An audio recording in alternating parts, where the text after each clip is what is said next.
Welcome to the November 25th, 2025 City Council meeting, 6:30 p.m. in the City Council chamber. I'd like everybody to welcome our mayor for the day, Ms. Rowan Murphy, junior at the vocational school. And she's been fantastic for the past couple of hours, and she will lead us in the salute the flag, and she's going to read all of Councilor Gitche's motions. That was her request. So we're going to start off with our prayer. Dear God, today's the session opens. We pray that your presence will be before us and everyone who serves in the decision-making process of our city. We pray for direction, which lead our city to be strong and unified. May we continue the legacy of our founders. May we grant this day that we make decisions which be for the good of our city. We also pray for your special blessing on all those who are working to transform our city, make it a better place to live and work. Amen. Rowan? I pledge allegiance to the flag of the United States of America and to the republic for which it stands, one nation, under God, indivisible, with liberty and justice for all.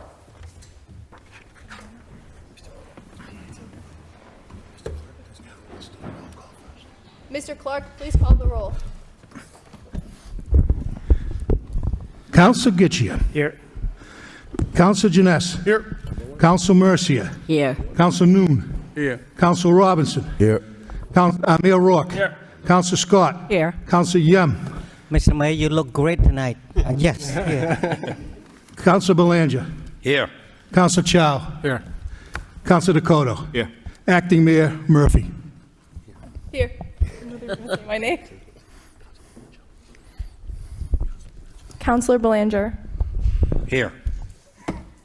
Moment of silence, Councilor Belanger. Oh, I'm sorry. Yeah.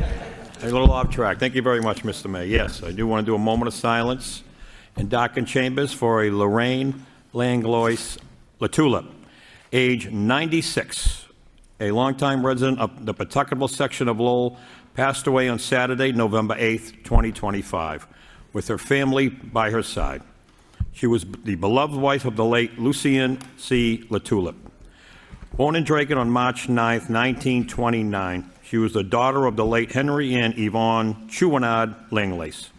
She was educated in Lowell, was a graduate of Lowell High School. Lorraine enjoyed shopping, playing bingo, dining out, trips to the beach, and traveling to Florida in the winter. Prior to her retirement, she was employed as a secretary for community teamwork and worked at 495 Warehouse. She is survived by a daughter and son, our dear friends Janet and Paul Belay, a son, Charles Latulip, and his fiancée, Kathy Melee, and a grandson and his wife, Ryan and Jessica Latulip. She was predeceased by her siblings, Jan Keys, Bob Langlace, and Terry Vicioni. An outstanding Lowell resident, Mr. Mayor, she will be dearly missed. Thank you very much. Thank you. Councilor Mercier. Thank you, thank you, Madam Mayor. Thank you. I'd like to offer a moment of silence in darkened chamber for a well-known local attorney and our longtime family attorney as well, William C. Gary, devoted father, grandfather, and great-grandfather. Bill was the loving husband of the late Nancy Kelly Gary, to whom he was married for 59 years prior to Nancy's death in 2014, where they raised their 6 children. Bill was born in Lowell and was the beloved son of the late Catherine Geary and former Lowell mayor and Massachusetts State Senator William C. Geary. Bill was proud of his acre roots where he grew up, surrounded by his loving family and lifelong friends. He attended St. Patrick's School and Keith Academy. Bill is a World War II veteran, having served in the United States Army from 1946 to 1948, stationed in Korea during the occupation. He received the World War II Victory Medal for his military service. Following his service in the United States Army, Bill graduated from the University of Notre Dame in 1953 with a Bachelor of Arts degree in English literature. Bill later graduated from New England School of Law. Following law school, he was first Assistant District Attorney for Middlesex County before establishing a local law practice, Geary and Geary, with his brothers and best friend, the late Eugene R. Geary, who happens to be Michael R., city clerk's father. Bill was a respected and well-known member of the legal community, a seasoned trial attorney, and an authority in eminent domain cases. Bill enjoyed politics and served as chairman of the Democratic City Committee. Bill is survived by his 5 children, William C. Geary III, Catherine Geary, attorney and judge, Stephen Geary, attorney John Geary, who happens to be in this chambers this evening, and Nancy Geary. Bill is survived by his 10 loving grandchildren. He was a proud great-grandfather of 6 great-grandsons. Bill was the loving father of the late Joseph P. Geary, who died on October 21st of 1986. We offer our condolences to his family, relatives, and many friends. He was a remarkable man. I'd also like to offer a moment of silence in Docking Chamber to all those who passed away since our last City Council meeting. May they all rest in peace. Thank you. Thank you, Councilor. Mr. Clark? I wanted to mention one thing about my Uncle Billy. He started off in the acre here, baptized at St. Patrick's Church, and we had a great send-off for him. 96 years later at St. Patrick's Church. The one thing you should know about my Uncle Billy, he never moved out of Lowell. Born in Lowell, died in Lowell, and Lowell was his favorite place, so he never moved out. So, thank you. Thank you, Mr. Clark. You have a comment on Mr. Geary? Just a comment follow-up, and he's the proud, the acre boys who growing up in the acres. Just want to add that. Thank you, Mr. Vice Mayor. Councilor Getchier? Thank you. James Smith, beloved son, fiance, brother, grandson, cousin, and friend. James Edward Smith, 26, of Lowell, Mass., passed away unexpectedly the morning of November 8th, 2025 in Tampa, Florida. James was born at Lowell General Hospital on May 21st, 1999, the third loving son of Maureen Delhaney Smith and Chris Smith. James attended the Riley Elementary School, Sutherland Middle School, and Lowell High School, graduating in June of 2017. He went on to attend Plymouth State University, where he met the love of his life, his fiancée, Nicole DeSico. James' childhood was filled with summers at the beach, skiing in the winter, and various sports to fill time where neither were possible. On the mountains, James proved difficult to keep up with, seemingly trying to break the downhill speed record at every peak on the East Coast. Throughout his life, he was always at the happiest when he was skiing. Any golf fan would have appreciated watching James play. He had a magical short game from a young age that meant he was never out of the hole. In addition to his passion, James was a letterman football, wrestling, and lacrosse during his time at Lowell High School and continued lacrosse career at college at Plymouth State.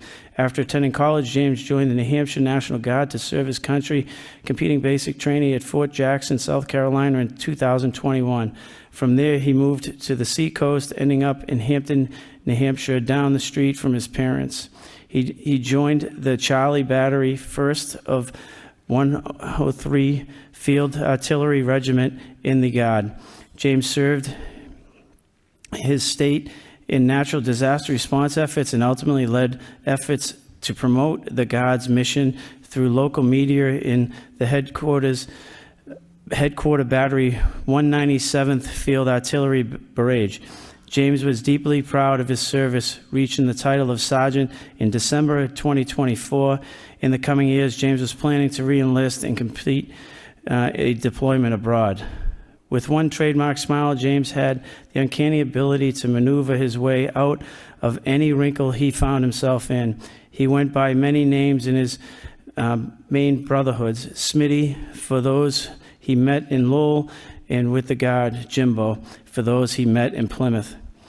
Regardless of his nicknames, the person behind them was the same: a loving, intelligent, devoted, compassionate, and strong-willed young man who could always have been a tour comedian in a different life. James instinctively knew how to make you feel welcome at the table. It didn't matter if you were his friend or a complete stranger. One of his favorite quotes was from the movie Gladiator, with Maximus telling his soldiers that what we do in life echoes in eternity. In this spirit, put simply, James was a once-in-a-lifetime personality who left an indelible impression on everyone lucky enough to meet him, and he will forever be forgotten by his countless friends and family. James is survived by his parents, Maureen and Christopher of Hampton, New Hampshire, his fiancée, Nicole of Hampton, New Hampshire, his brother, Matthew, and Olivia Smith of Nashua, New Hampshire, and Thomas Smith and his fiancée, Catherine Endress of Hookbroken, New Jersey. Thank you. Mr. Clark, please darken the chamber.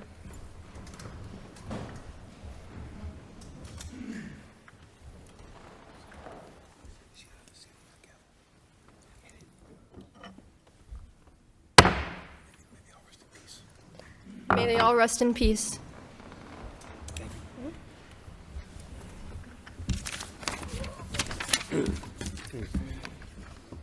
Moving on, section 2, mayor's business 2.1, communication for remote Zoom participation. Motion to accept the place on file by Council Belanger, second by Council Child.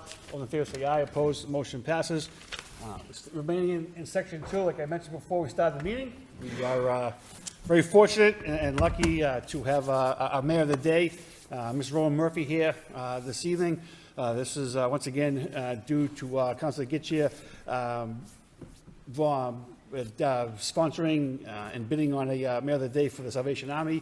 I believe this is his third or fourth year in a row doing this, and he has sent us some great mayors of the day, and Rowan is no different. I got a chance to meet and talk to her for a couple hours before the meeting. She's a very wonderful young woman with a future ahead of her that we should all be proud of here within the city. And I just want to give her a citation on behalf of the Mayor's Office and the entire City Council. Rowan Murphy, Mayor of the Day. Rowan is a dedicated and inspiring young leader who has demonstrated outstanding commitment to advocacy, community service, and public engagement. A junior at the Greater Lowell Technical High School, she has devoted herself to expanding opportunities for girls across Massachusetts, including efforts to secure MIAA state-sanctioned status for girls flag football.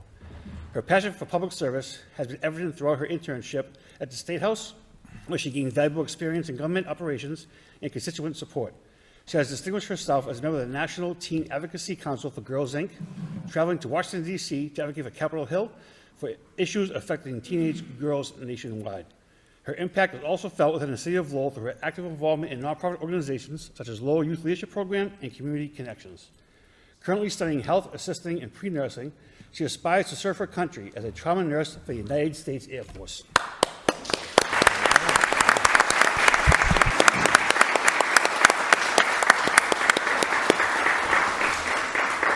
And ultimately pursue a career in public office. Her dedication to service, leadership, and community betterment exemplifies the spirit of civic responsibility. Now, therefore, I, Mayor Daniel P. Rourke, on behalf of the entire City Council and residents of Lowell, hereby extend our sincerest congratulations and best wishes for good health and happiness to Rowan Murphy. Your passion and hard work marked this beginning of what promises to be a bright future in service and leadership, given us 25th day of November 2025, by myself, Mayor Rourke, and the entire City Council. Rowan.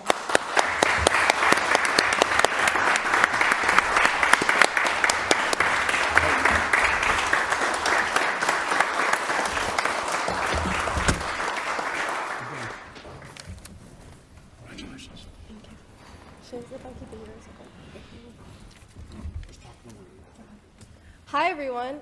First of all, thank you for that standing ovation. My name is Rowan Murphy, and I'm a junior at Greater Lowell Technical High School, where I study in the Health Assisting Program. It's been an incredible experience today to serve honoree as mayor. I just want to thank everyone for welcoming me and giving me an opportunity to spend the afternoon learning about the inner workings of our city government. I'd like to extend a special thank you to Councillor Gittier, who's made this efforts experience possible.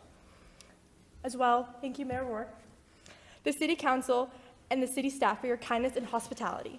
This opportunity has inspired me even more to serve my community and has strengthened my ambition to one day run for public office. Today has shown me just how special this community is and how I'm proud to call the great city of Lowell my home. Thank you.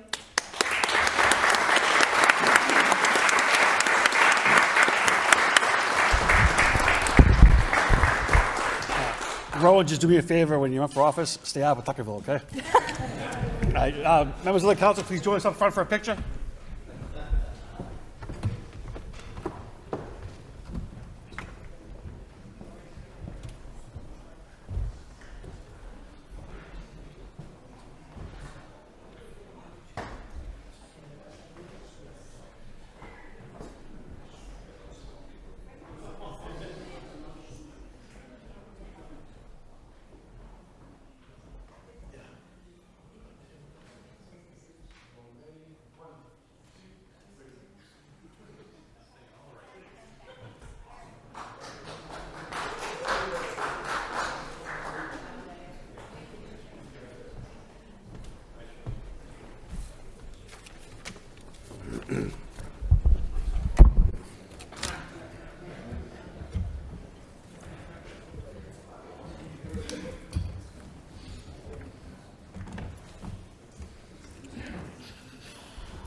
Moving on, Section 3, City Clerk, 3.1, minutes of the City Council meeting, November 18th, for acceptance by Councilor Gittier, second by Councilor Janess. All in favor, say aye. Opposed, motion passes.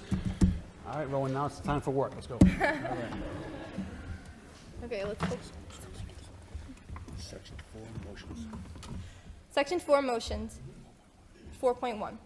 Councilor Gittier requests city manager to provide the city council with a complete audit of sick time usage broken down by department.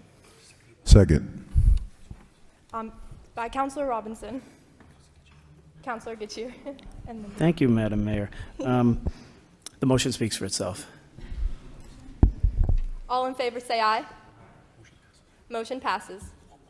And then 4.2, Councilor Gittier requests city manager to provide the city council with a report on all work and testing from Washington School over the last 2 months. Seconded by Councilor Janess. Councilor Gittier. Thank you, Madam Mayor. Through you to Manager Golden, basically what we're looking for is the lead testing that just was performed, in the asbestos testing that's gone on, and also any annual inspections from the inspectional services. In the public, they say one thing, but I've seen the reports, and I just think that they should just be made public so people can be at ease about what went on over there. Thank you. Mr. Manager. Thank you very much, Madam Mayor. Through you to the council. Council will put everything that we gave to the City Council into into motion response, but also include all of the reports that were obtained by the third parties. Yeah, if we can just have the inspectional services annual report included with it. 100%. Thank you. Thank you, All in Madam Mayor. favor say aye. Motion passes. 4.3, Councilor Gittier requests city manager to provide the city council with an outline of services rear-ended for the two payments of $257,600 on August 21st, 2025, and $144,900 on October 9th, 2025, to the Front Runner City Group. Seconded by Councilor Scott. Councilor Gittier. Thank you, Madam Mayor. Mr. Manager, we have spent over $400,000 in those two expenditures, and they were dated back in August and one in October. And we have a MOU with the Urban Economic Forum Association signed back in February. There were 12 goals set within it, parameters, that were established with timelines, deliverables, it said. It says in their roles and responsibilities, UEF deliverables. One was the profile that was due in March, which had multiple bullet points that were supposed to be attained. And maybe they were, we just haven't seen them yet. Number 2 is the development scenarios, which was supposed to be delivered back in April of 2025. And then, establish a permanent administrative office that was supposed to be done by May of 2025. Capacity building, it says knowledge exchange, peer learning, expert talks with everybody. We were supposed to have all of these things done.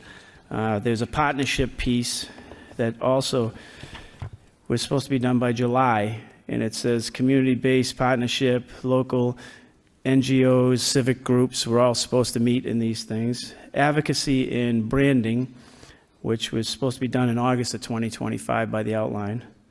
And then announcements, that's number 7 on it. It says community involvement activities, interactive booths, local performances, stuff like that. And it just goes on, there's 12 of them. We haven't seen a lot of these, or at least I haven't seen a lot of these, and I don't see them on the website that was put up.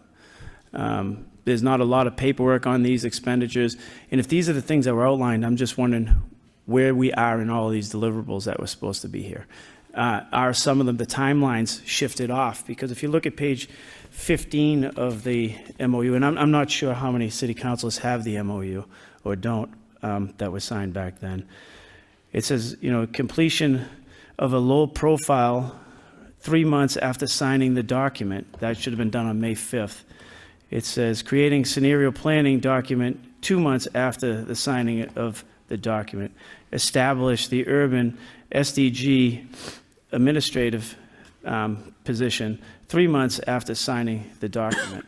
So that there's a whole total outline, and then it says release the vision of 2040 document in 2026. So that on page 10, it says that document was going to be released in December of 25.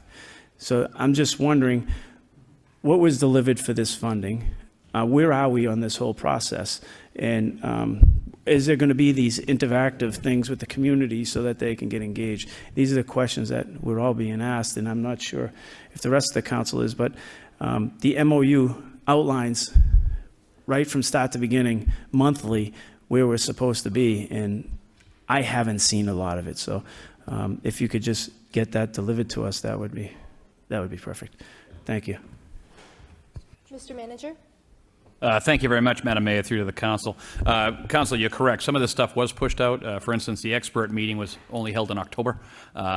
So that has happened with the push, but we can bring this all together. Some of this is still a work in progress, as we've stated in what we put forth. I think it was last Friday or 2 Fridays ago. I think it was a Friday after the election. But we can talk exactly about this, and this is now moving forward. That was, to be quite frank, the MOU was a benchmark that I think was a little bit too aggressive from their perspective. But we will update all of this, and we do have some of this that is, like I said, when it's a work in progress. It's going between ourselves as well as our friends in Canada back and forth. So you're absolutely correct. We will get that. We'll get that answered in a timely manner. In this, on our end, this is the first that I've heard of that everything got pushed off. And it's, I'm just thinking that I didn't even know how much money we were going to spend. When we voted on this, we were told, here's the MOU, let's sign away. And I don't know if anyone else in here got the number that we were going to spend and where the deliverables were going to come. And are there more coming or anything? If there's any more expenditures, if we can also 100%, and we'll continue to update it and let the council know.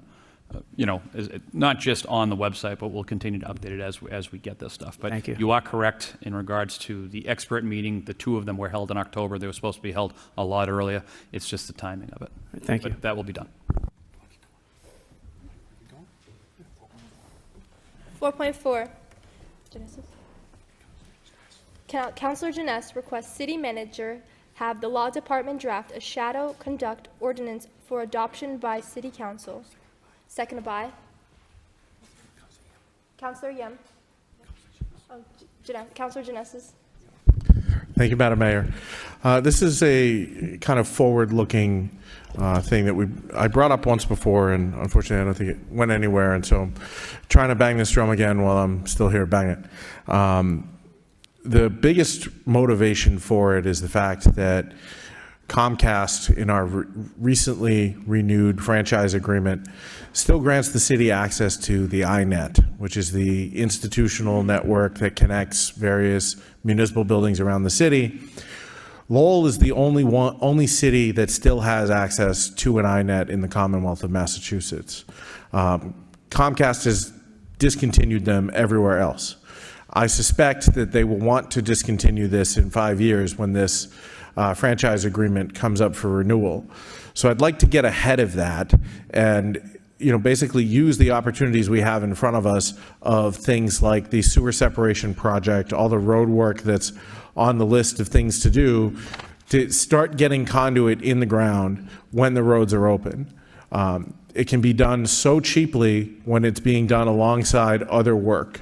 Other municipalities have ordinances like this on the books, and so the conduit gets installed. It's for the city's use, and later on down the line, if the iNet were to go away, we're going to be a lot closer to being able to build out a functional fiber network that connects the 100+ municipal buildings in this city than we would be if we don't do this. So I'd really like to see us get this on the books and have it in place for the next construction season, so that when we start tearing up roads, we start installing conduit for our use going forward.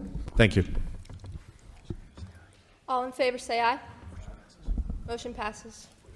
4.5, Councilor Janetzis requests city manager to prepare a letter to our State House delegation requesting expansion of the municipal fossil fuel-free building. Second. Demonstration program with outreach, encouragement, and priority for environmental justice communities and gateway cities such as Lowell to join the program. Second. Seconded by Councilor Nguyen. Mr. Clark. Madam Mayor, there's a registered speaker, Jonathan Grossman.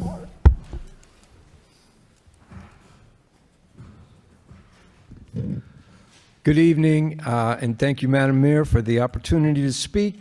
My name is Jonathan Grossman. I live at 83 Varnum Avenue, and I volunteer with the climate justice group called 350 Mass of Greater Lowell. We would like to thank Councilor Janess for making this motion.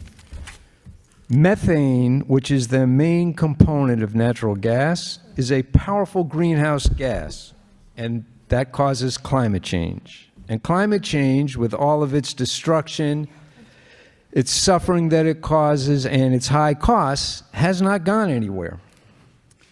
In order to meet the state's climate goals, we have to phase out the use of natural gas. This motion is one way to achieve that.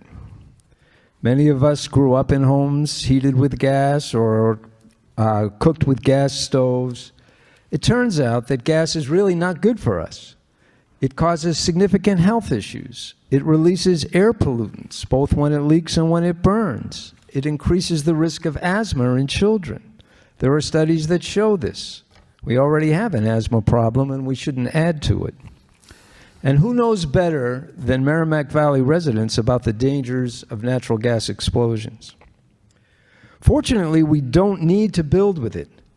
Recent experience and studies of building all electric in Massachusetts have found the cost to be on a par with or cheaper than conventional building.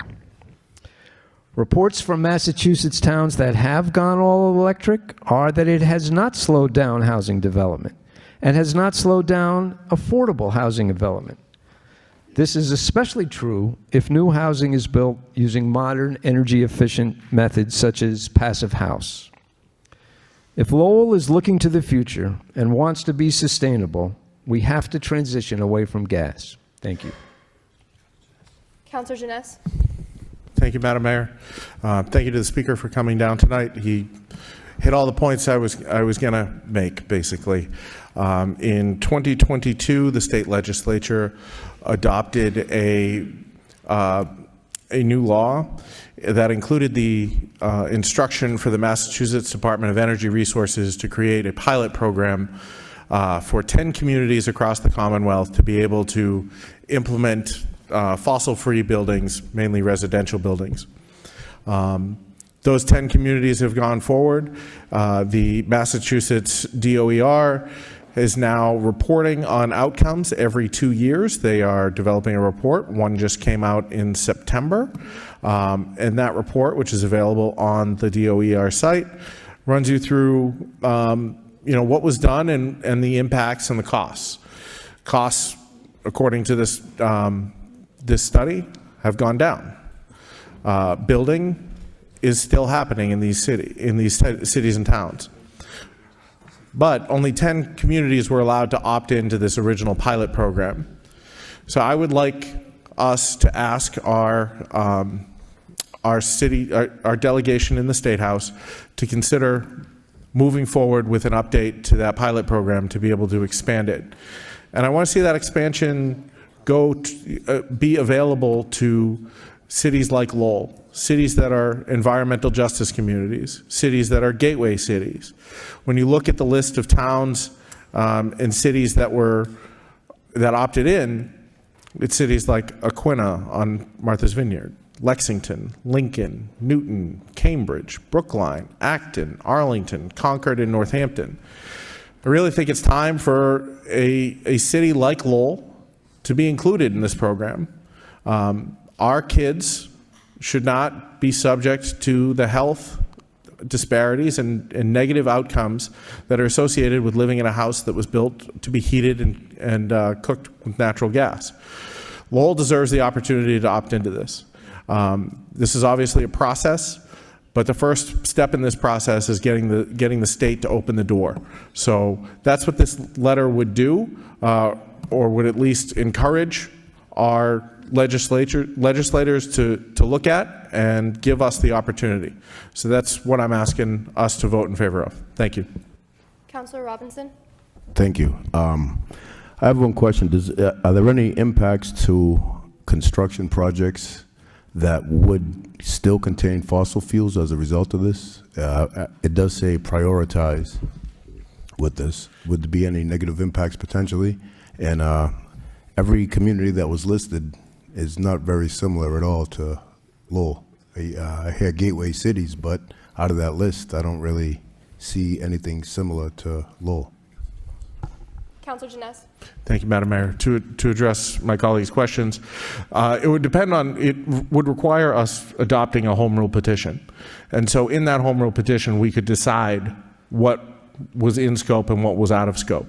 We could say just residential buildings. We could, the options are on the table there. And I fully agree with you that the towns I listed are nowhere comparable to Lowell, and that's the problem in my mind. For a city like Lowell, it's been deemed an environmental justice community. To not have access to a program like this, I think is detrimental to the people of Lowell. And so I just want us to be able to open the door and have the conversation. Thank you. Thank you, Councilor. I would just ask whether it be DPD director or a sustainability director to what funds would Lowell have access to if we adopted this program.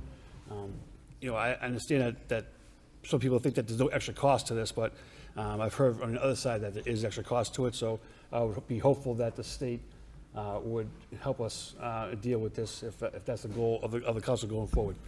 Thank you. All in favor, say aye. Oh.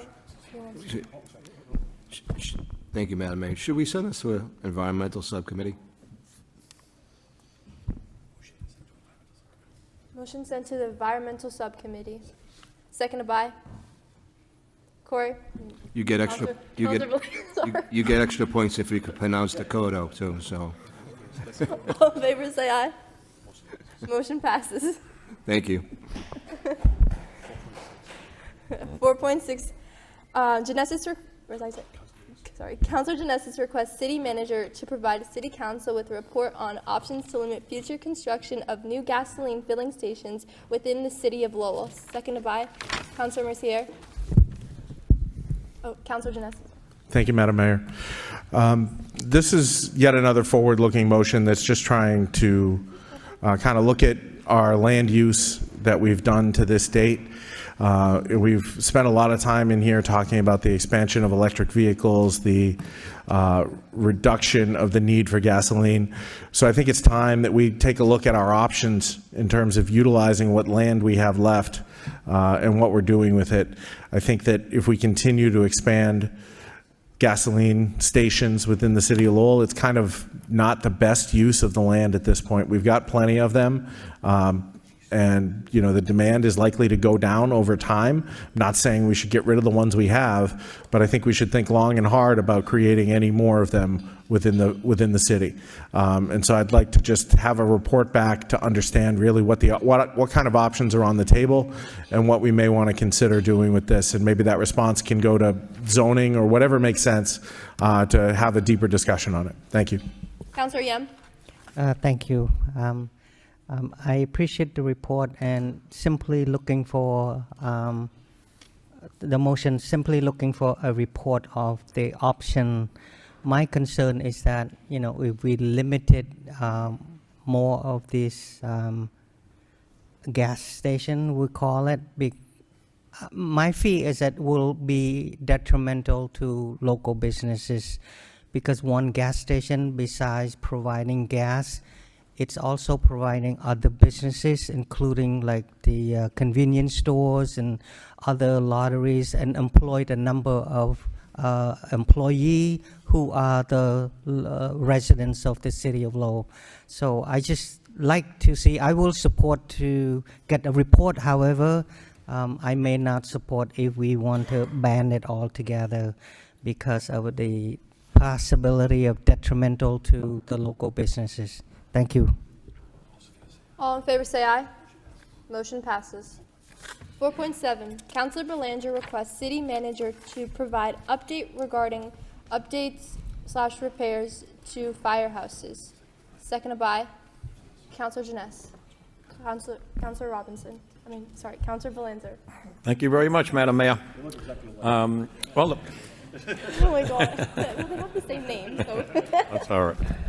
You're doing great, Rowan. Thank you very much. Well, thank you, Madam Mayor. So I'm through you to the manager. Mr. Manager, I'm just looking, this councilor and its infinite wisdom in the capital plan supplemented approximately $6 million towards firehouses for firefighters throughout the city to make upgrades and repairs to our aging firehouses, and looking to see where we're at this stage of the game, nearly halfway through the fiscal.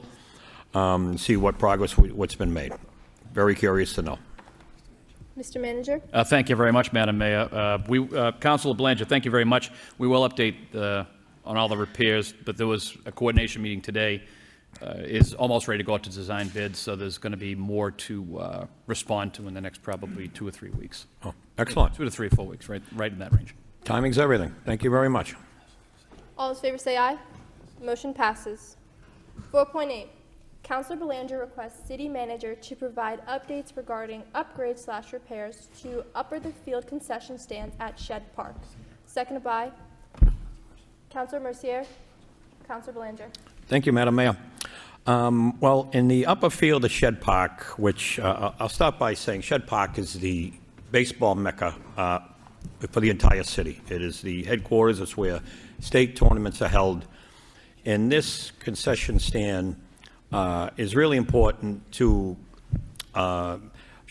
park organizers and baseball leaders that, it helps in fundraising by selling candy and soda and whatnot. It's very important to have a roof over their head to do that in a very professional manner. So this goes back quite a few years. There's been 2 earmarks, from what I understand, one from going back to Representative Dangle, and then Representative Howard came through with some funds toward this. And I understand it came in sky high than what we ever anticipated. Several $100,000, if you will, over what we all anticipated. But I don't want to diminish what's been done. The foundation's in, all the utilities are there, water, sewer, electricity, much has been done, and that's great. But I know there's other hurdles in the way with procurement and the bidding laws. But, Mr. Manager, I'm asking you to, in your administration, to put in your best effort to make sure that this concession stand is up and running for the spring 2026 season. It's very important. I've gotten a few calls from Little League parents and whatnot, and so I'm hoping that gets done, and I'd like to see that it does. So I wanted to give it a mention here tonight. Thank you very much. Counselor Noon, I'm all set, actually. Counselor Robinson, Thank you. Through you to the manager, I know in the past, Roberto Clemente Field, that was constructed by Lands and Buildings employees. It sounds like this project is already well underway with a foundation and utilities stubbed in with drainage and everything. I'm not familiar with procurement laws, but I know in the past we've utilized in-house employees to do some of these projects, and I'm sure, I remember being involved on the Central Street removal of the cobblestones we did in-house, and there are tremendous savings if we can facilitate projects like this utilizing existing employees. Even on an overtime rate is significantly less costly than outsourcing to contractors. So I think with all the improvements going on throughout the city in various parks and green spaces, I think we're going to see an increased need in desire for restroom facilities, whether they're seasonal or whatever.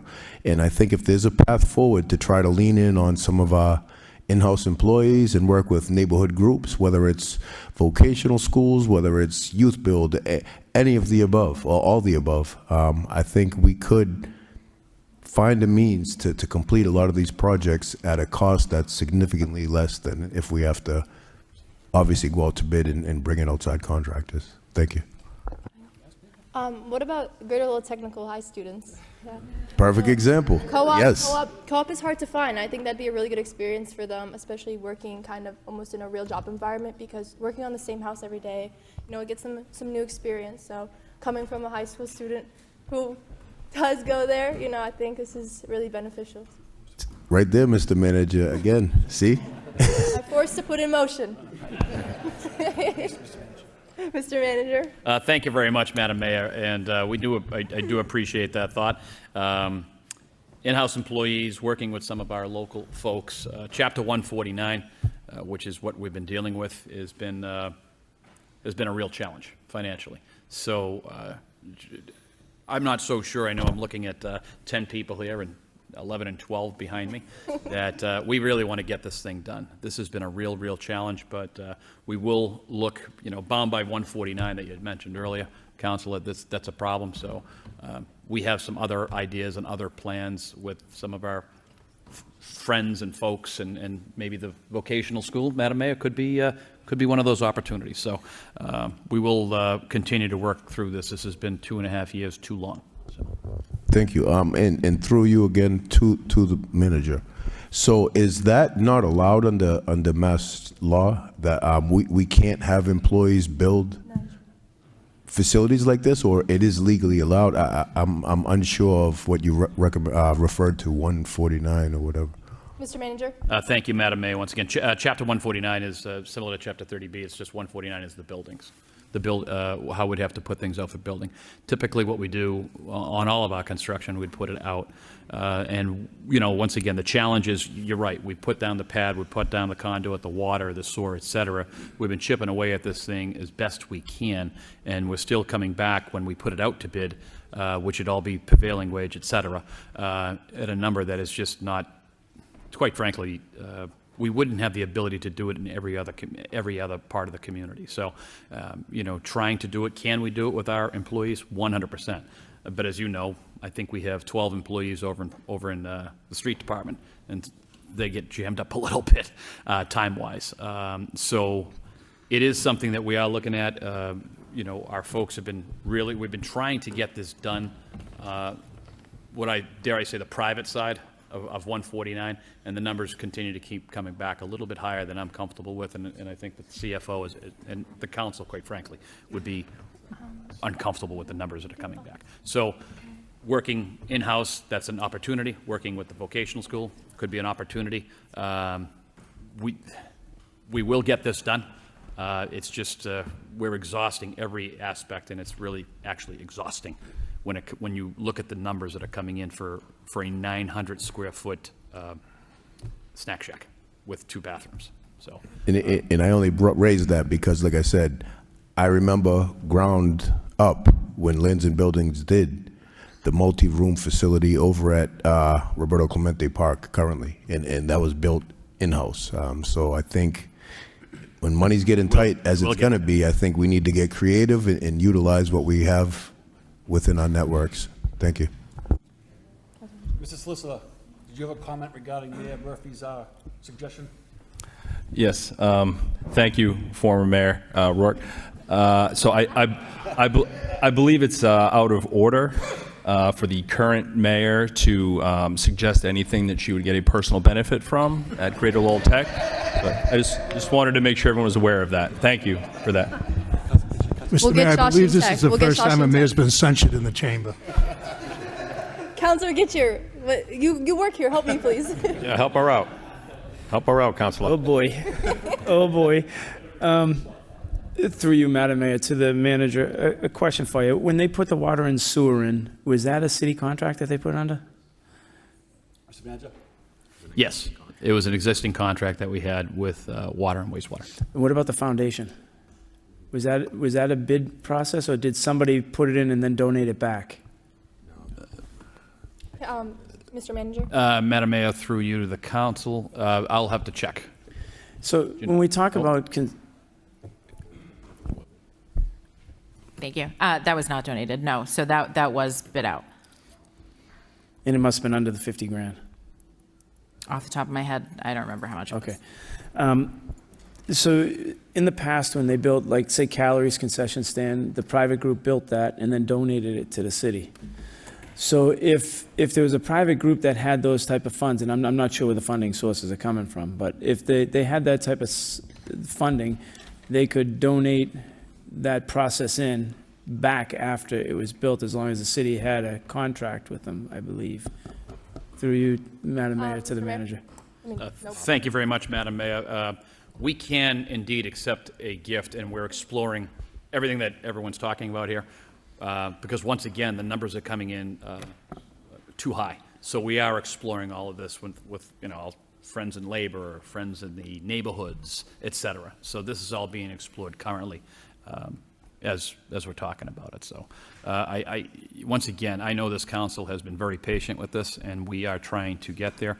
And I do believe, Councilor, what you're talking about, we can get there. We just need just a little bit more time on it. I think our local trade unions would definitely step up and help out in this case, as long as materials... And it would be were- considered a gift backwards. Yeah, and then Back gift back like they did at Calorie Park. Because even when the school does it, with all of their in-betweens that take place, they have to donate that work back. So if there's a process to get that done, I think that's probably the quickest way around 149. Thank you. Councilor Noon? Madam Mayor, Mr. Mayor, if we done with 4.8, I wonder if we can take, suspend rule, take 9.1 out of order.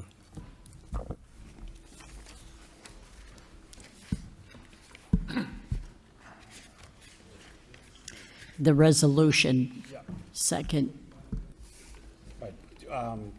All in favor say aye. Opposed, motion passes on 4.8. Council Noon requests to take 9.1 out of order, seconded by Councilor Mercia. All in favor say aye. Opposed, motion passes. 9.1, resolution to support paint stewardship legislation, House 886 and Senate 647.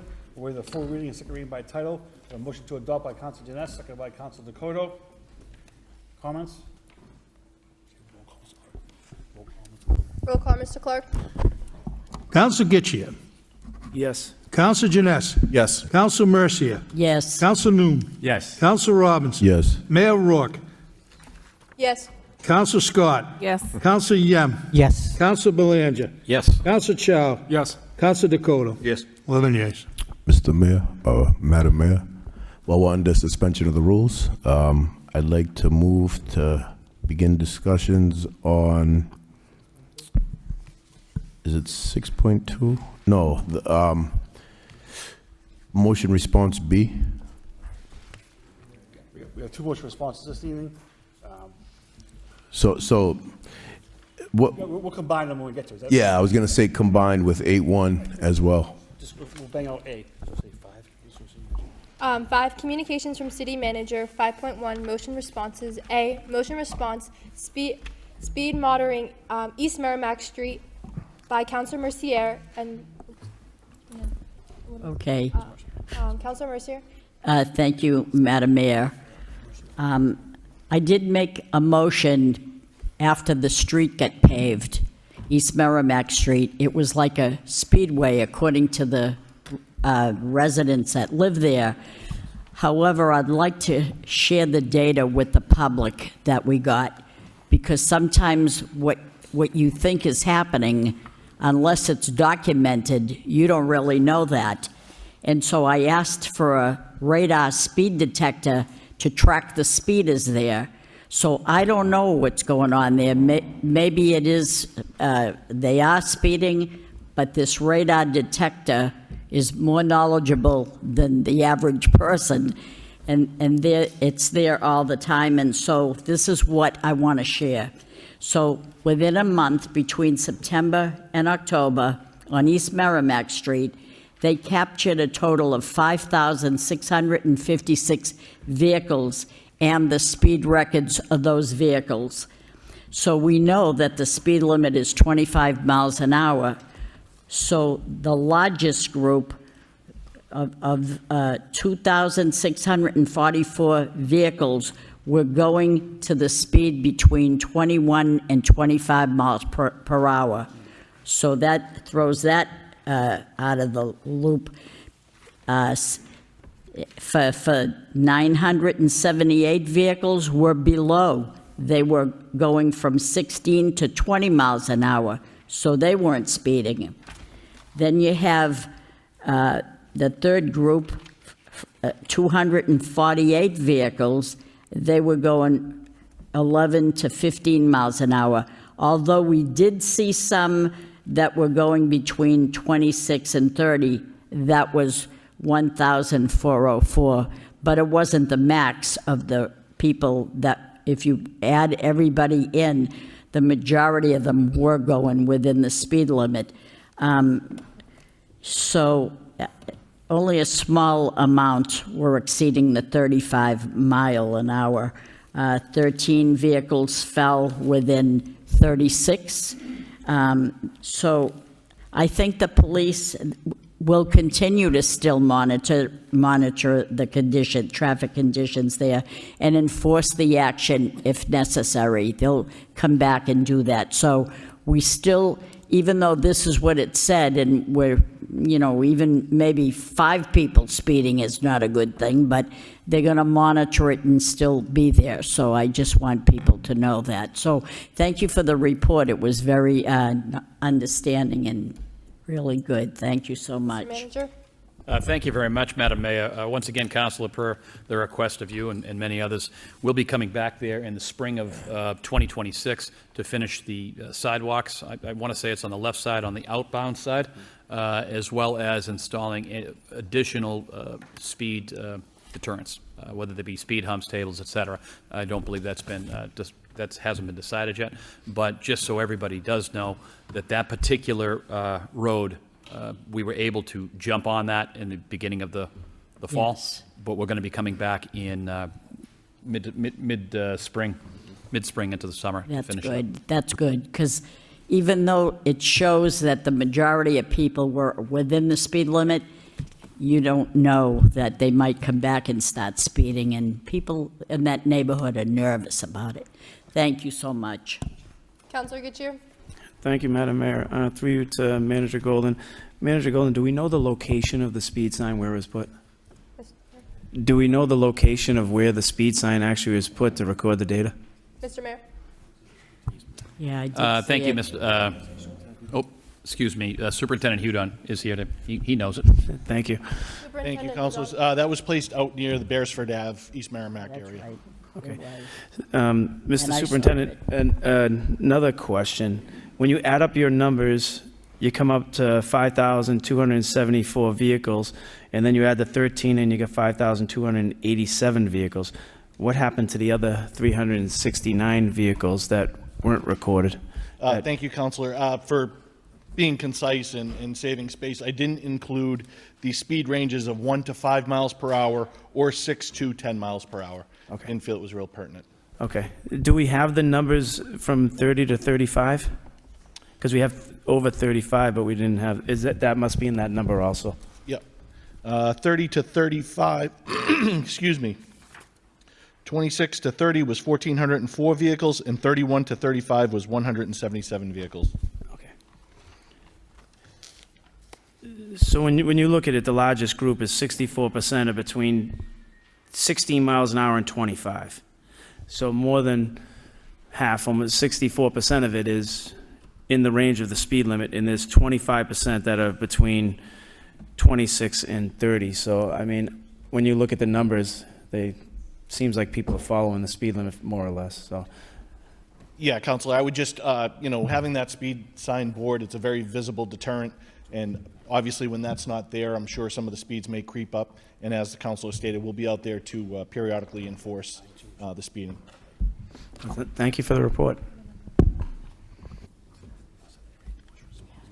Motion response B, prohibiting distribution of needles by Councilor Mercier, Councilor Dakota, and then Councilor Gettier. Also Councilor Robinson. So, Madam Manager, Madam Mayor, I'd like to bundle this motion response with the ordinance from the manager, 8.1, if possible. Motion to bundle the response with 8.1. Second. By Councilor Mercer. All those in favor say aye. Opposed, motion passes. 8.1 is the ordinance to amend Chapter 222-24, needle exchange program. We'll return to the motion response first, There are registered speakers on that, 8.1, Mr. Mayor. right after the, Councilor Mercier. This is, did we have speakers first? on the ordinance. So do you want to speak on the motion response first? Well, The ordinance. I thought we'd let the speakers Okay, yep. speak first. Clerk? Joanne Keegan.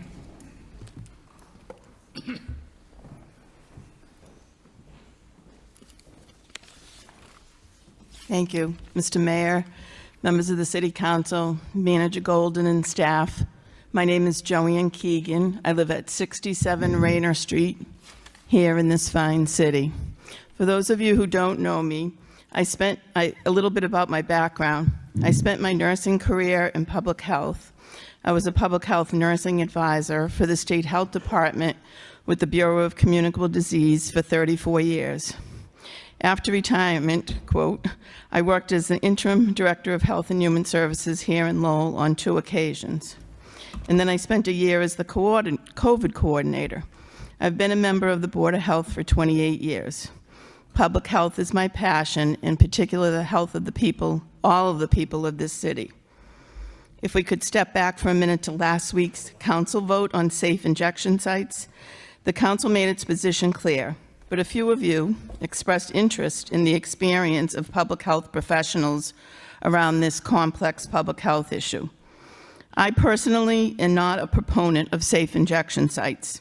For the record, I do not believe that they are a public health necessity here in Lowell. But the many reasons for my position relate directly to tonight's topic, syringe service programs.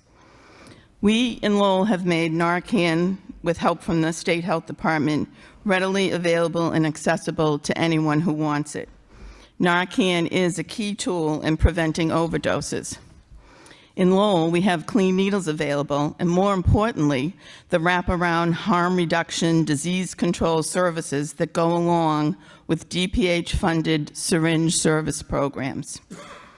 Back in 2017-18, there was an outbreak of HIV here in the city.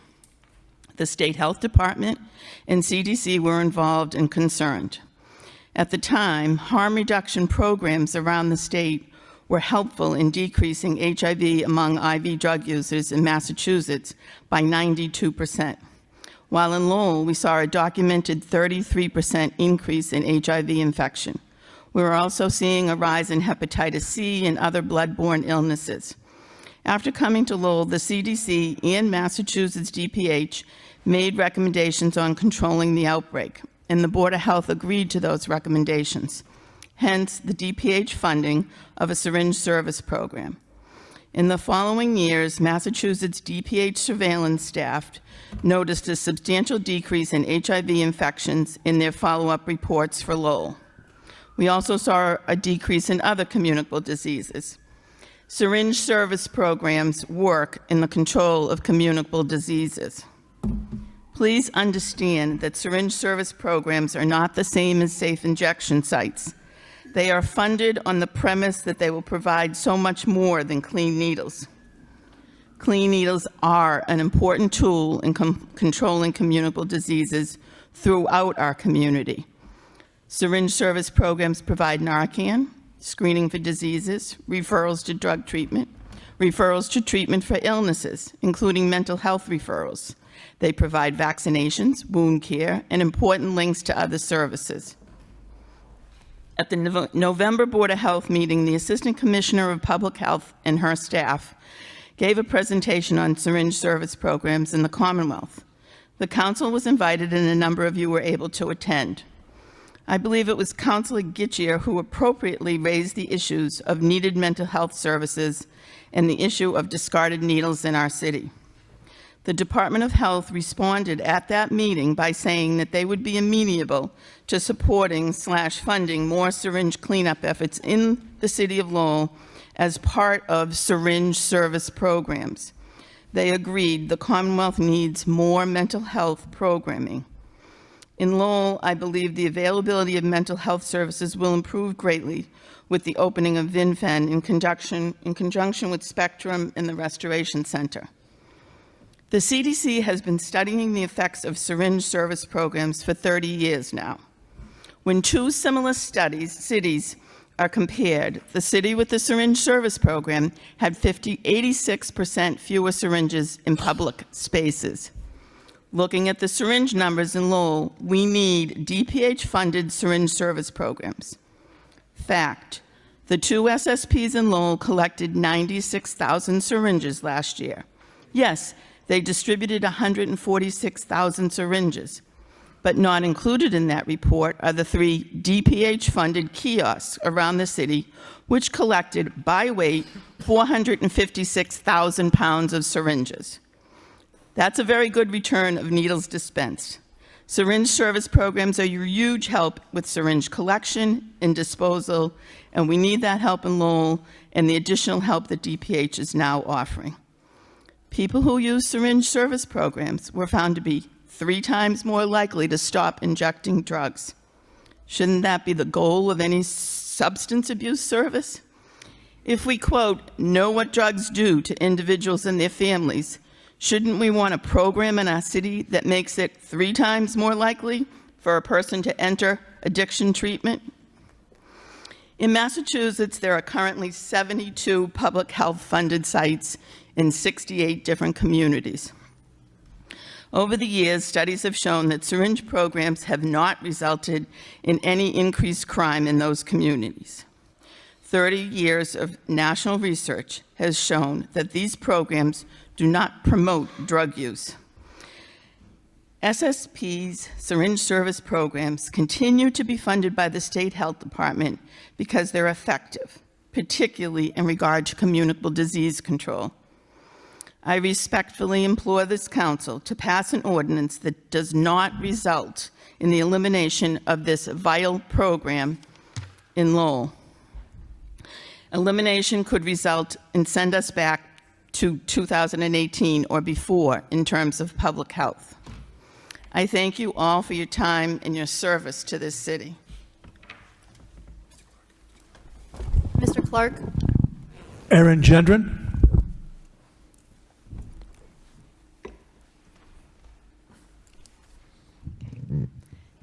Thank you, Manager, Mayor, and Councilors. I'm Erin Gendron, a member of the Lowell Board of Health, and I'm here tonight to speak on the proposed ordinance regarding needle exchange programs. First and foremost, I want to thank the 4 councilors who participated in our last Board of Health meeting. For those who missed it, the Board of Health invited Don Fiduco and Dr. Alex Wally, as well as the City Council, to meet to discuss syringe service programs. Their presentation is in your packets tonight. I want to speak on this ordinance and ask that it be brought either to a subcommittee or back to the Board of Health, not only to iron out some of the language in it, but also because I believe that these are difficult and necessary conversations that require more than just an ordinance of distance. To be clear, I'm not speaking in opposition of this, but in the event that this ordinance passes as written, I want it on the record that there are some things that aren't going to get us the desired outcome. If I could draw your attention to Part C, Article 1, needles shall not be exchanged, distributed, or collected 1,000 feet from a school. This would mean that the syringe kiosks that are at the health department, the senior center, and the community health center have to be removed. Those kiosks provide a valuable service to our residents who use syringes for other purposes than drug use. That's people with diabetes, if you're using fertility, comes in a needle, and for other medications. Further, regardless of where the exchange happens, the collection language needs to be changed. We have 2 of our own employees who collect needles wherever they are discarded. So we're not going to fine our own employees for doing their job. If someone discards a needle in a school, the language just needs to be changed. I think we have to work on this ordinance. Under Article 2, I think it needs to be broken down to anyone who distributes needles rather than the needle exchange program or mobile exchange. The ones that are regulated by DPH are known and can be monitored, but this language doesn't encapsulate people from other cities or organizations who may be distributing needles throughout the city. And lastly, Part D is asking for data reporting from the syringe programs to be given to the police superintendent, which this has just not been part of the conversation. I question the need to give over demographic information and what is protected under HIPAA law. Given the information that's being requested to the police department as written, it's just unclear who is doing the enforcement of this. Is this now a police enforcement, or is it falling under our health inspectors? These are difficult conversations that require more time as well as a multidisciplinary approach. I respectfully ask that this either go to a subcommittee or back to the Board of Health, and that the council continue to push for all disciplines to come to the table. Thank you for your time. Thank you, Councilor Mercia. Thank you, Mr. Mayor and Madam Mayor. I was one that made the motion to say 1,000 feet from a park, 1,000 feet from a school. And I know that they kind of lobbied the council that this was an important thing and please don't burden us or this, that, or whatever. And I appreciate they bring the people to that meeting. I attended that meeting with the Board of Health. But these are things that I would like to know. So if we could have Joanne Keegan please come to the podium for a minute. I just want to ask her a couple of questions here. No, you can answer this. So when a person goes to the needle exchange program and they go get a needle for how many needles are they allowed? So needles in the state come in packages of 10, wherever they're given out, hospitals, pharmacies, whatever. So they're packaged in packages of 10. Okay. They don't necessarily have to give 10 needles to give 10 dirty needles to get 10 clean needles, because the concept is we're giving out clean needles to prevent the spread of disease. And you don't have to give 10 dirty ones to get 10 clean ones. We want you to get 10 clean ones, though.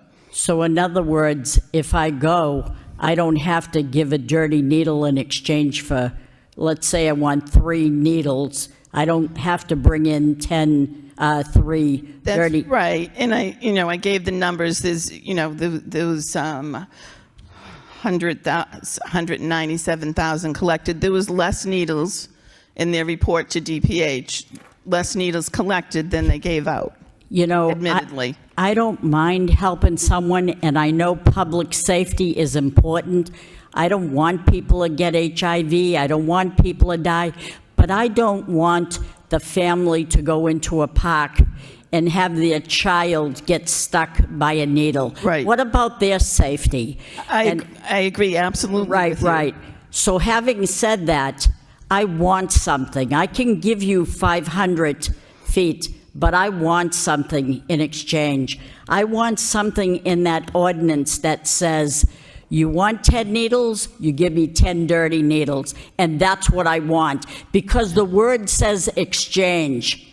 And this is a needle exchange program, and they have no responsibility. You don't know if that person coming in getting 10 needles took every needle that they had and put it in a box.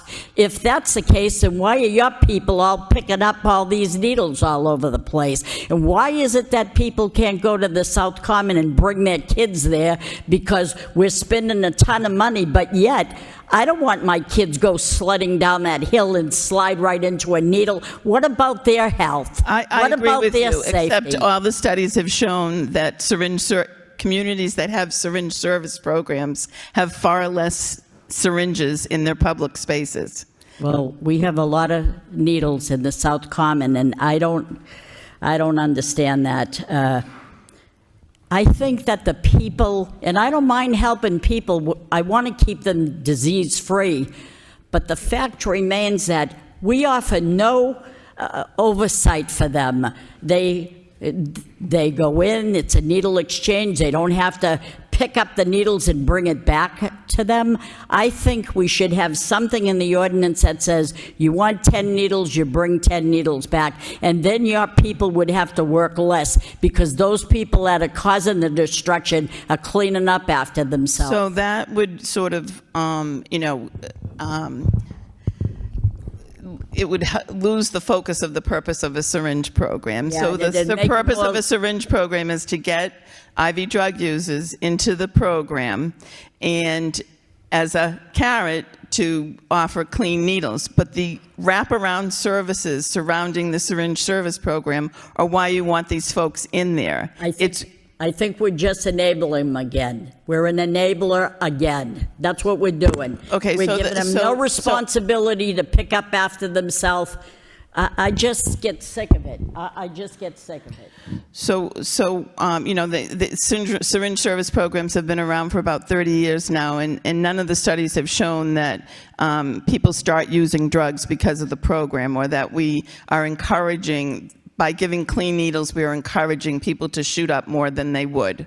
I'm not an expert on those studies, but I have read them, and that's what the 68 communities that have syringe programs in this state, that's what they found in those studies, and nationally, that syringe service programs do a good job at getting returned needles. But their goal is not to get every needle back. That's not the goal of the program. No, but it's the principle of the thing. The word in it says exchange, and nobody's exchanging anything. And we're offering something free to people that have no responsibility to pick up after themselves. So you give them a free meal, and they're throwing the cartons all over the place. I'm tired of it. So DPH agrees that the title of the program is a bad title. They wish it wasn't called a syringe service program, or that syringe was even in the title. No, if it says exchange, they should exchange it. Give a dirty one and get a clean one. At least they're not throwing it on the ground so that someone's kid can get it whacked in his arm. What about his safety? But I don't... I totally appreciate what you're saying about dirty needles in our parks. My grandchildren play in the parks in this city, so I do appreciate that. But the studies have shown that syringe service programs, cities with syringe service programs, have less needles in their public spaces than cities that don't have syringe service programs. I'm trusting the studies on that data. Wow. You have a right to your opinion, and I don't want you to take it personal. I think the world of you. You know that. You're Absolutely not taking it personal. Okay, thank you. All right, so we have 5 councilors so far that wish to speak on it, so we'll go in order of who raised their hand. Councilor Getcha. Thank you, Mayor Rourke. Ms. Keegan, I thank you for coming here tonight and sharing your thoughts. You have done an amazing job for the city, and I think that you have sound advice. I'm not willing to move from 1,000 feet, but what I think that could be established with the DPH's help is that if they're willing to pick up needles, and we look at the brick and mortars within there, which means the buildings that hand them out, we could exempt the 2 that are there now and try to work with them to figure it out. My concern is that, yes, we don't want to pass the disease on to the users, but what about passing that disease on from the one needle they used to the children in the schools and the family? I think that's the concern we're worried about. And I think it's an important piece to have, because as we watch, through you, Mr. Mayor, to Manager Golden, do we have a report on if there were or how many students have been stuck by a needle in those areas? Do we get those reports? Mr. Manager. Thank you very much, Mr. Mayor, through the council. I haven't heard. Have there been any? Case. Ms. Golden? I'm assuming, Counselor, that's something I would hear immediately, but I don't believe I've heard that. Ms. Golden? Thank you, Mayor, Manager, Council. So I'm trying to think, because I started school nursing from 2001 to now, so I feel like maybe when I was a school nurse leader, they may have been one, but I can't recall and I don't know when it was, but If we can I look feel like there may have to been see one. if that's the case, but I haven't heard it. But No, not would it be the recently. obligation of I need to the, knock on wood now. would it be the obligation of the school to report that to you? Yes, it would be reported to the school nurse leader, and the school nurses report to me, so I would hear about it, yes. Okay.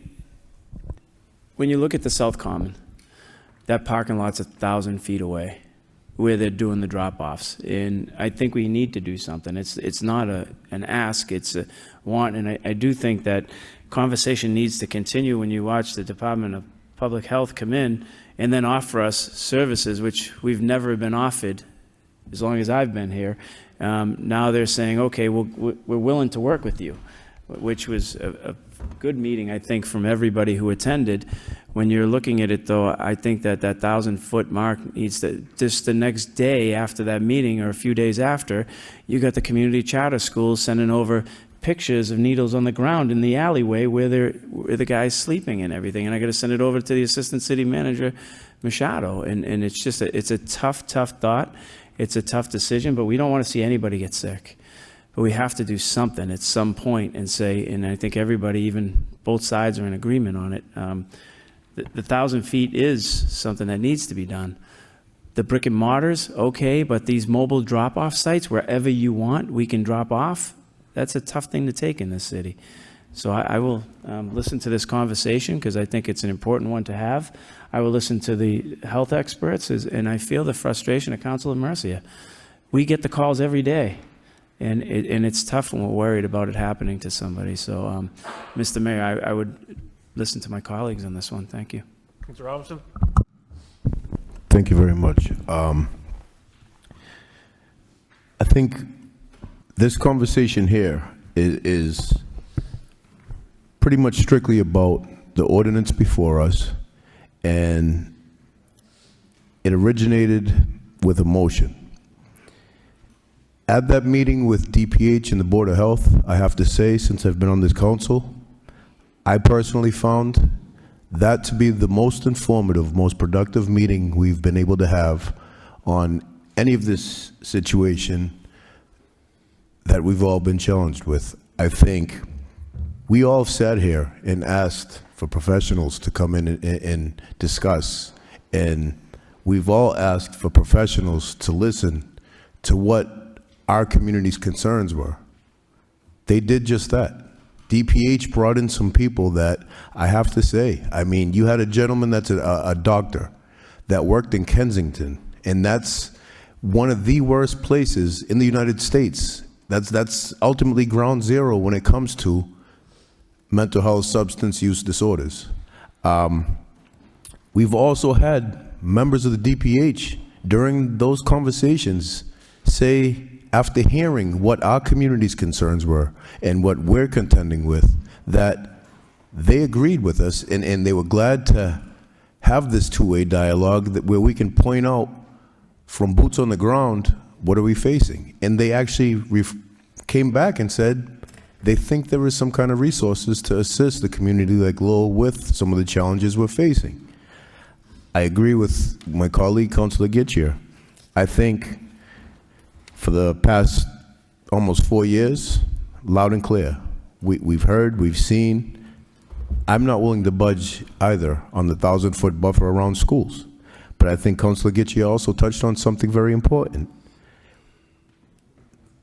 we cannot just shut down the brick and mortars currently in practice. And as we heard from two of the speakers earlier, the syringe exchange program is not created with the same outcomes that we're looking for. Their outcomes that they desire and that they're facilitating are the cutback and prevention of communicable diseases. We all, I think, are rowing in the same direction to try to solve or address this problem that's in the community, but we have to respect each other's outcomes that we're chasing. I think the unintended consequences is clear. Discarded syringes in the community rampantly.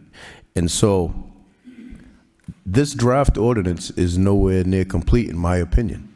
I think if we have professionals from DPH willing to continue this dialogue, willing to offer resources, willing to hear our concerns and kind of work with us to tailor some of the programming that I mean, I don't think any of us dispute. Cutting back on HIV and hepatitis within the community is something that the entire community benefits from. Now, the discarded syringe piece is no benefit to the general public outside of, you know, what I just mentioned. I think we need to find that balance. And so I think there are some things that we can dial in as a local community and still allow this programming to function. And so, I mean, I'm open to hearing the rest of my colleagues' conversation, but I would like to make a motion, if possible, to refer this back, and maybe this isn't the right process, maybe through you to the manager or the solicitor, but I found, instead of this going to a city council subcommittee, I found that the best conversation that's occurred around all of this was when the city council was invited in to a meeting with DPH and the Board of Health. Because we've heard many times from people say, oh, they don't listen, or there's no dialogue with professionals. I'd urge my colleagues, let's sit down again with the professionals. I think we're all in agreement as far as what we're looking to do with this ordinance, and let's express that to the professionals. That 1,000-foot buffer, in my opinion, is an absolute. So now all these other pieces that are in this ordinance, let's sit back and have that conversation again with the professionals and come out of these meetings with a draft ordinance that I think all parties can say, okay, this can work. Because if not, I mean, we're kind of chasing each other around with no clear understanding. And if DPH can bring resources to the table to assist with what we're trying to achieve, what's the harm in sitting down for another conversation with people that are actually doing this work, not just in Lowell, but in cities like Worcester and larger as well. So my recommendation and the motion would be to refer this back to the Board of Health to convene a meeting with DPH, the City Council, and we at least we have a base document to continue that dialogue off of. Second. Thank you. We have a second. So my own concern, Councilor, and I think your suggestion is correct, to send it back. This ordinance will be created by the city. The City Council will vote on it eventually. Yes. I'm sure that, you know, Mrs. Keegan and Mr. General would come to a subcommittee meeting, you know, to express their thoughts as they did this evening. And if we can get DPH professionals to come, I just think because we're the ultimate body that decides on the ordinance up or down. I feel more comfortable at a subcommittee, and the same people that would go to a Board of Health meeting, you know, there could be 15 items on that agenda for the Board of Health. If we do a subcommittee, this is the only item that we'll discuss for a half hour or 3 hours. Is that Okay, I'm open to that idea. I mean, I guess it's going to be a matter of DPH's availability. I guess it's a matter of DPH's availability in all this because, again, Mr. Manager? Thank you very much, Mr. Mayor. I think I have the general gist. We can try to put something together with the council, as long as we have proper notice, and we can try to work with DPH as well as our own Board of Health to try to facilitate a proper time. So we have two things. So we're going to refer to a subcommittee, number one, and then we'll withdraw 8.1 for now. that would be the motion I would make, and it's up to my colleagues to support or. Councilor Robinson is sent to a Public Safety Subcommittee, second by Councilor Marshall. All in favor say aye. Opposed, motion passes. Withdraw 8.1 by Councilor Getchia, second by Councilor Dakota. All in favor say aye. Opposed, motion passes. Thank you all. Moving on to votes from the city manager, we have two this evening. 6.1, a vote to accept and expend $193,581.76 FY25 state aid to Public Libraries Program Award. Waive the full reading and second reading by title. The motion to adopt by Council Scott, second by Council Janess. Council Getchia. I just want to thank the library staff. It's an amazing award when you look at the numbers, and we're one of the only big cities to grab these funds. And when you look at the amount that they pulled in, it's just an amazing achievement, and I want to thank them for their hard work and the grant writers. Thank you. Roll call, Mr. Clerk. Council Getchia. Yes. Council Janess. Yes. Council Mercier. Yes. Council Noon. Yes. Council Robinson. Yes. Mayor Rourke. Yes. Council Scott. Yes. Council Yem. Yes. Council Belanger. Yes. Council Chow. Yes. Council Dakota. Yes. 11 years. Moving on to 6.2, it's a vote to amend Julian D. Steele Public Housing Development Plan. Waive the full reading and second reading by title. Motion to adopt by Councilor Yam, seconded by Councilor Janess. There are registered speakers. Attorney John Geary.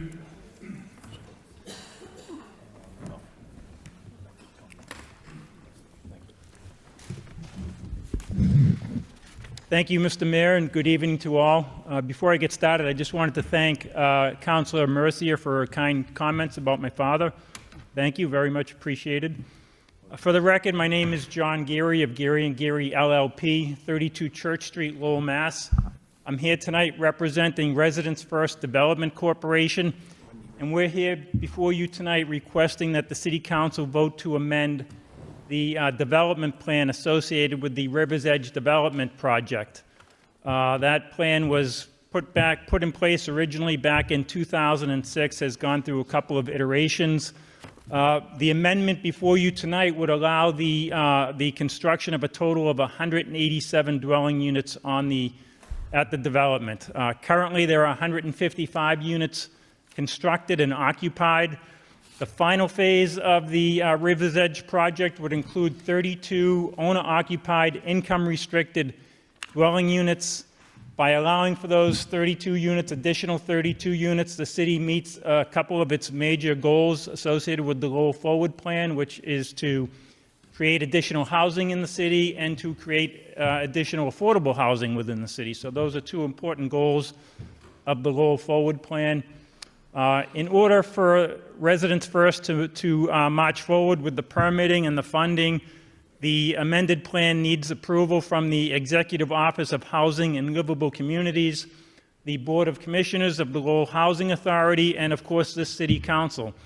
To date, the Executive Office of Housing and Livable Communities has voted to approve, as has the Housing Authority. So with your vote tonight, again, the Residents First would be able to move forward with the final phase permitting and finding the funding for the project. So we respectfully request an affirmative vote tonight, but happy to answer any questions or try to address any concerns that the councilors may have. Thank you. Mr. Clerk. Gerald and Donna Bonds. Hi, my name is Gerald Bonds. My wife Donna. I live at 50 Saratoga Street. I'm here tonight for Residents First. We actually own that land, and Residents First bought that off of us back in 2001. And part of the agreement, I was willing to lower my price for the sale price I was going to get a lot down there, which is lot 122. I was able to pick that out. But then also in my contract back from 2001, I also have a rider in there to purchase an additional lot. Basically what happened was Mr. Milanazzo, I believe he was, Rita, you were involved at the time, Armin Mercy, a bunch of other people, but I believe Jim Milanazzo was running it at the time. And so I like Jim, we had a good repertoire, and so he came to me and said, hey, look it, we want to buy your land, this stuff. I said, okay, how many lots? I had 3 acres of land, plus or minus. How many houses are you going to build? Because I'll be fair to you, you'll be fair to me. Well, they ended up getting Builtopia did an appraisal, and they had an appraisal. I hired my own appraisal from Arlington, Mass, Ryan Sterner or something like that. I have the appraisal here. My appraisal came out $200,000 more than what the City of Lowell's appraisal came out with. my appraisal also was based upon how many lots was going to be built on that property. So I felt I'd sell the property for a less amount than what I was told I could get, which is basically $100,000 less. But I also said, Jim, let's work this out, let's be fair. If you build more than such and such on the Barnes property, then I should be able to purchase another lot not even get another lot, purchase another lot, but at whatever the contractor price, the builder, whoever was building the lot, whatever he was going to pay for the lot, then I had that option to pay the same amount.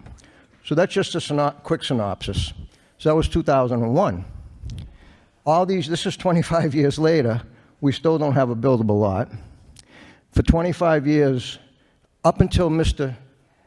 John Gary here, I thank Attorney Gary very much, and Dennis Connors and Diane Silva. This year, when Mr. Gary took it over, things have kind of changed because I was dealing with Mr. Murphy, Kevin Murphy, and he was a bully. He'd call me up, kind of make threats, we're going to take your land off you, because I hadn't signed the deed yet. And my attorney said, you have the deed, I have the deed in my file, but don't sign it because you're going to pay taxes on the property and you can't build on it. So I didn't sign it. But back in 2019 or 20, Mr. Kevin Murphy called me up, started nicely threatening me, and saying, hey, look, we can take your land, all this stuff. So I contacted my attorney, said, Jerry, just go pay the taxes. So I went and paid the deed. It was like 2019, 20. I started paying taxes. So there's another approximately $1,500 a year for the last 4 or 5 years I've been paying, and I still have nothing. So I'm here tonight because I just feel like my wife and I, my family, we kind of been taken advantage of. At least with Mr. Gary involved, this year was the first time, and Dennis reached out and Diane reached out. This is the first year in 25 years that they actually notified us. I would have to call and chase the developer, who I actually kind of like, Kevin O'Brien. I met him. Seems like a nice guy to me. I talked to his crew. I live right down the street and right around the corner. So I'd talk to his crew all the time, and nobody ever had an answer. I'd call the city, it's funding. We're waiting for funding. So now I'm being told 2027, which again, I'll wait. It's been all these years. What am I going to do, right? But like I said, Mr. Gary, I'm very happy he's involved now. Like I said, I really want to thank him. I think things have kind of changed. But I'm just hoping that I can get my lot. Back in 2007, we also had a buyout agreement. And so back in 2007, because we signed the contract in 2001, so we got tired of waiting. And I would talk to some people, Dennis and some other people, that say, we really don't know. We're waiting for funding. Could be years. So that's when we talked to my attorney, said, let's just do the buyout. Because our contract would have $70,000 buyout for the land. So we said we want the buyout. And we were told, we don't have $7, never mind $70,000 to give you. So we left the meeting that was at Enterprise Bank, that meeting back in 2007. I believe it was, could have been 9, but around there. And we left, and I said to my attorney, what do you think? Should we sue? And he goes, you can sue. You'll win, but you'll probably instead of getting 70 grand, after we've said and done, you'll probably end up about 35, 40. So I decided not to. So that's just a quick synopsis of what's been going on. I hope you guys, thank you for listening and understanding. But and like I said, with Mr. Gary involved here going forward, I'm hoping things are better. But I still don't know what's going on. As far as I'm told, I still have my lot, which is 122, and nothing's changed in my lot. I also have no restrictions on my lot. That development, I sold the land, and even the second lot, if I was able to purchase a second lot, I have no restrictions on either lot. The lot that I do own today, I have no restrictions. So going through the contract tonight, I didn't see anything referencing lot 122 to say this lot is, because I'm in that development. So when you read this contract, it makes it look like I'm going to have restrictions. I have to have it rented out to affordability issues. No, that's not. I have the contracts from 2001. I have none of that. So I just want to make sure that the bonds get what we agreed to back in 2001. So thank you for listening. Thank you, sir. Councilor Gitcha. Mr. Mayor, through you to Attorney Gary, if he would please come back up. Thank you. So I can't speak to what happened 25 years ago, but what I can tell you is that Donna and Jerry Burns do own Lot 122. There was a deed recorded back in 2021 from Residents First to the Barneses conveying that lot. That lot is not part of the planned residential development that we will be before the Planning Board on Monday, December 1st, asking for approval or amended special permit and subdivision approval. We're here before you tonight asking for the council to approve an amended development plan which allows Residents First to move forward with the construction of 32 additional income-restricted, owner-occupied dwelling units in the city, which is a great thing for the city. So, I understand Mr. Bonds' concerns. We'll continue to speak with him, but, that there needs to be some legal analysis done there, and really, this isn't the forum for that. So that's what I can offer. So, Mr. Gary, Attorney Gary, this has nothing to do with Lot 122. No, Lot 122 is, just to be clear, Lot 122 is not part of the legislation, and it's not part of what we're going to be before the Planning Board or the Conservation Commission. Thank you. If he wants to build on that lot, he'll have to, go through his process to do that. Thank you. Thank you, Mr. Mayor. Councilor Young? Thank you, Mr. Mayor, and thank you, Attorney Gary, and the Lowell Housing Authority, Tachan, and Dennis Connor. And I'm hoping that Attorney Gary will work with the family of Lot 122, but you assure us that tonight we just focus on the lot that need to be amended. As a chair of the Housing Subcommittee, I want to express my full support for this amendment or to the Julian Steel Development Plan. What is before us tonight is not just a procedural update, but to me it is a meaningful step forward for affordable home ownership in the city of Lowell. This amendment allows Residential First Development Corporation, as the Attorney Gary said, and the Lowell Housing Authority to complete the final phase of the river edge with the 32 homeowner-occupied homes. Each carry a 30 years deed restriction to guarantee long-term affordability. These units will expand the total development to 187 homes, strengthening one of the most successful public-private housing partnership in our city history. At a time when housing costs are rising statewide, this amendment demonstrates Lowell's continued commitment to the production of high-quality, affordable housing to allow families to build generational wealth and stability right here in our community. For these reasons, I ask my colleagues to vote to support this amendment so that we can move this important project to completion and deliver on our promise to Lowell families. Thank you, Mr. Mayor. Councilor Scott? Sorry. That's right. Thank you, Mr. Mayor. I also echo my colleagues' sentiments that this is a long overdue project to bring affordable housing units to the city. It's a great complex that's been developed. I did just have a few questions on the language in here. I don't know if someone could, Attorney Gary, maybe. I just want to make sure. So the 32 units are all owner occupied this time? There's no rentals as part of this property? That's correct. They'll all be owner occupied, set up as a condominium association for each building. Okay, and that was my other question around the it says they're a condominium association basically, and it says that there's a contribution for maintenance of the extraneous areas not owned by each individual unit, including but not limited to roadways and the playground. Is that how they're? With this final phase, there's no playground associated with it. At least we're not proposing one at this point. So the only common expenses associated with these units will be the insurance for the buildings, which is pretty typical for a two-unit condominium. So, because the language does mention that there's funds going towards roadways and the playground. I don't know if that's how the other ones were set up in the past, or is this just specific to this? I think that's the language from the initial legislation. Okay, but they don't contribute to the roadways, correct? No, they do not. The roadways will be public, they'll be accepted once constructed and completed. We'll be back before the city council asking for the roadway to be accepted. Okay, okay, thank you. Council Noon? Thank you, Mr. Mayor.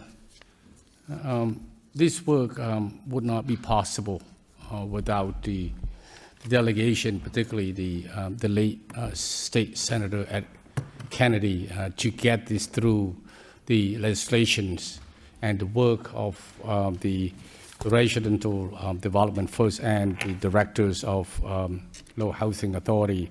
Thank you for doing that work. Appreciate it. We have also tonight with us is the State Representative Rodney Elliott. So thank you for the delegation for doing this. And thank you, resident, the Lowell Housing, for pursuing this final phase of the River Edge project. This certainly aligned with the Lowell Forward Plan and building more housing. This is affordable, the condo unit. Question I do have is for Attorney Gary, if I may, just maybe one question. So this is the process for this 32 affordable condo unit. For those who are in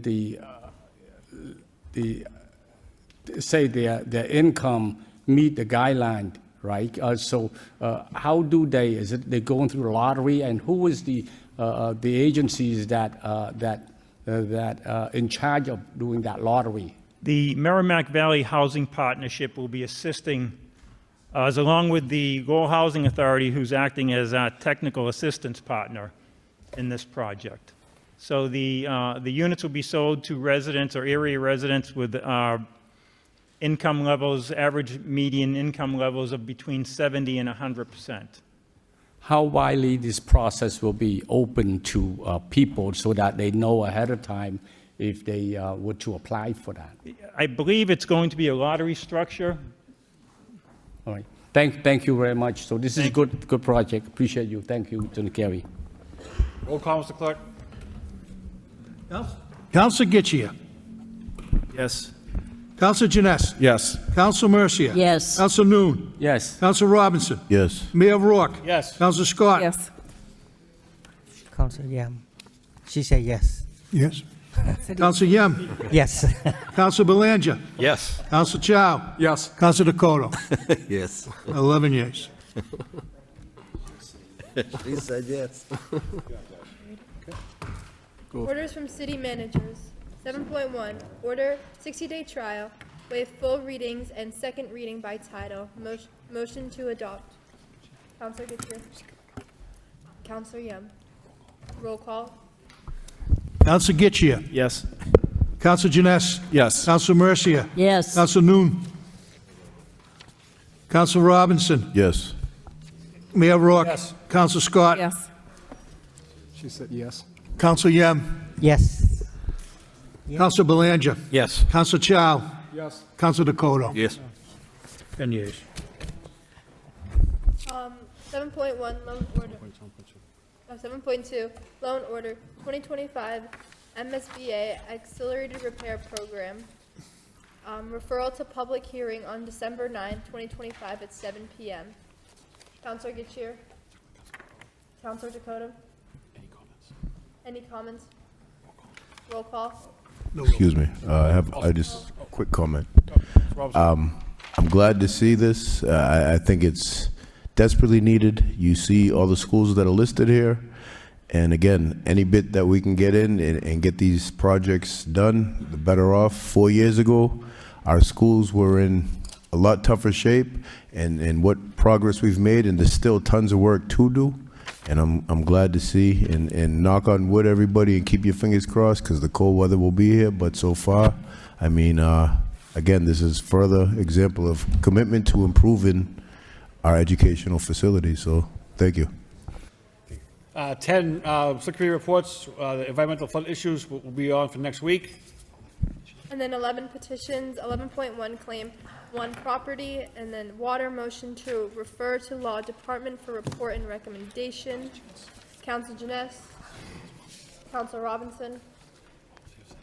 All in favor say aye. Motion passes.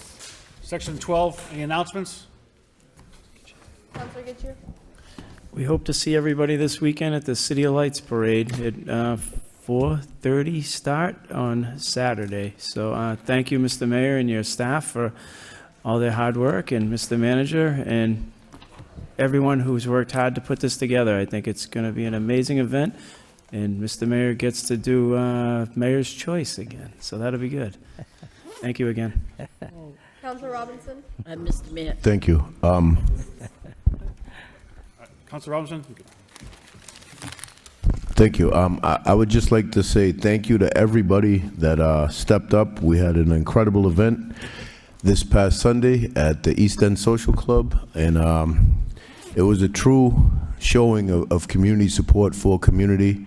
I have to give huge kudos to Red's Kitchen and Catering and her team of professionals. I've never seen a team like this organized. They had one woman walk in, look around the building for 2 seconds, explain to us how to set this whole network up, and we were able to give back to the community tremendously, and all the generous donors and everybody, I mean, that just stepped up to ensure that people had a meal to bring home. Thank you all, and the community is very appreciative. I've got a lot of feedback, so thank you. And then tomorrow, we also have the ribbon cutting for the Hive Public Market. It'll be tomorrow morning at 10:30 a.m. at 45 Merrimack Street. So far, we've heard nothing but great things about it, so looking forward to tomorrow's ribbon cutting. A motion to adjourn by Counselor Robinson. I think the manager had something. Mr. Manager, you got something? Good. Sorry. Thank you very much, Mr. Mayor, through you to the council and Madam Mayor.